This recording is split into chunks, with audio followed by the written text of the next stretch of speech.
different because of the culture and the difference in regards to some of the other places that I have been. But what I've come to find by having done workshops here, Tokyo, Moscow, Israel, South America, Scandinavian countries, Italy, London, Australia, is that people seem to have the same fears. They seem to have the same issues. They seem to have the same relationships and problems in their relationships, from parental issues to mate issues to issues of like how they have a problem of feeling like they're alone in the world or misunderstood.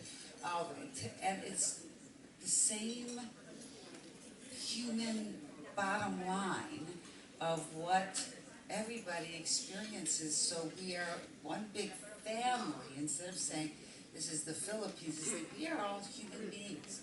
One big family connected together, and through the arts, through doing television and movies, we are connecting the world with that understanding. And that to say that you're not different, because I think one of the problems of bigotry is that we think that somehow we're different. Better than? Well, it doesn't exist. It can be better than or less than if we're equal, can we? So what it does is it allows the world to see through the arts, the fact that through my technique, I bring for people to understand that we all have the same stuff going on, the same dramas and traumas and insecurities and fears and all the same kinds of things that are going on. There is no such thing as better than anymore. We can do that through the arts. And that's so, in terms of my experience here, it just supported that feeling that it is, that we are all equal, and that through the arts we can change the world and people's opinions of who is lesser than or who is better than. And I think that is an amazingly important statement to make in the world since the history of history. Because people have always thought that there's always some group of people that were better than somebody else, right? You know, so isn't this great that we have the opportunity through this way of working that just bottom lines humanity, to be able for people all over the world to see that we're all the same. In line with what you just said, isn't it like saying that acting isn't cultural? In other words, do Asian actors or Philippine actors, for that matter, do they approach a scene or a role or a character with the same way an American or a Western actor would? Well, it's like, I don't want to define things as the Western version or the Asian version. It's like I'm saying, if you work my technique, the Chubba technique, there is no delineation. It's like coming in, it's called from the human equation. I studied in school behavioral science and cultural anthropology, not acting. What I take is like the human equation of what is cultural anthropology? It's the history of mankind in all cultures.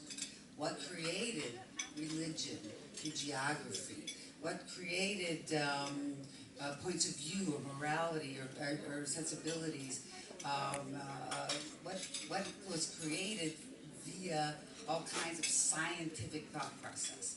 And behavioral science is a science. It's the science of behavior. So what we're doing is recreating real human behavior from the resource and the science of being a human being.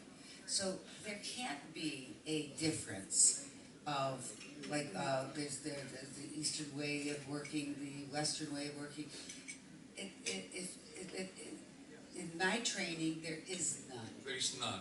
As far as you're concerned, everything is universal. Acting is. I believe so. From my training, from understanding, from understanding the science of behavior and understanding anthropology, and then taking that into the art of having a technique to bring that forward through characterizations, through writing, acting, and directing, because I work with all of the above, is that we can unify the world through the arts.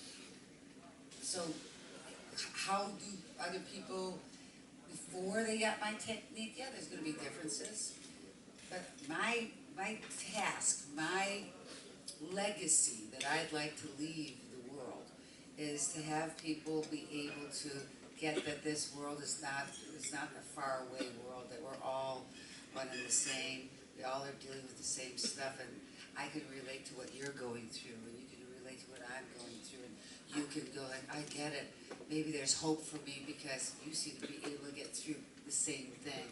And it's just, and to create this commonality that allows people to feel hopeful. I mean, isn't that great? That we as artists are capable of being able to take something that everyone watches TV and movies, people, it's entertainment, but also subliminally you're getting that you are not alone. That there are ways and solutions and ways to solve the things that you're going through, because you're watching the character on the screen be able to do it, and you think maybe so can I. You're giving hope to people. So it's so much bigger than just any acting choices. It's so much bigger than just entertain them. It's that feeling of being able to go and you feel like you've, in some way, there's 2 hours you spent watching that movie, or that week to week you're watching that TV show. You're saying that I can change my circumstances.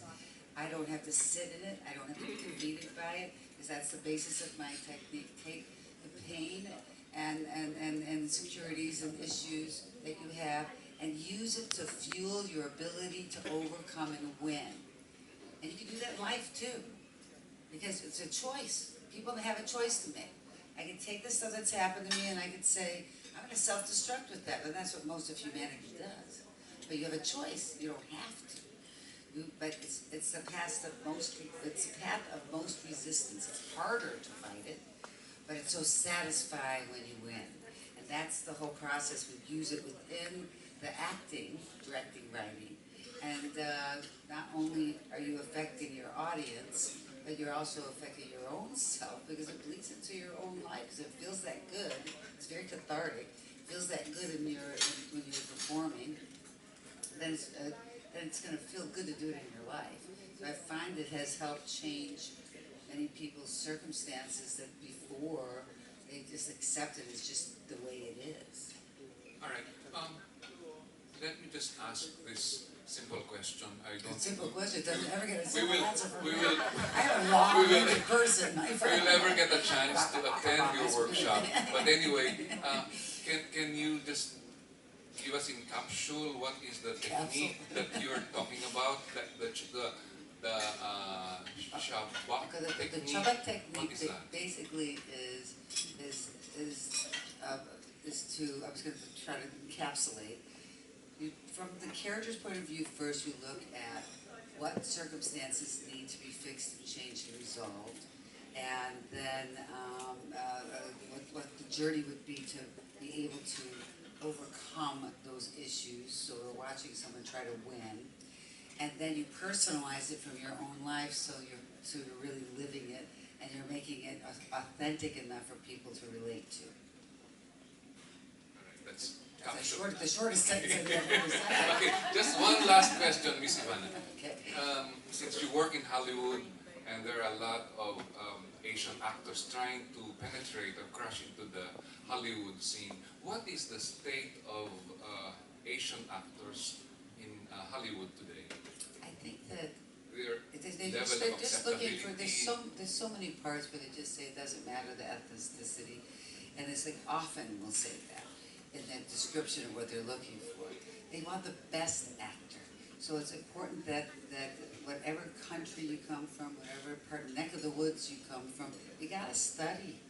I don't think there's any way around it. Would you go to a doctor who didn't study? Would you go to a doctor who didn't continue to study?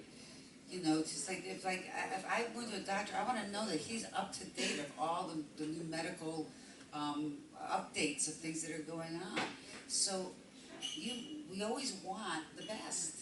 And so if an Asian actor comes in and is the best, they will get the job.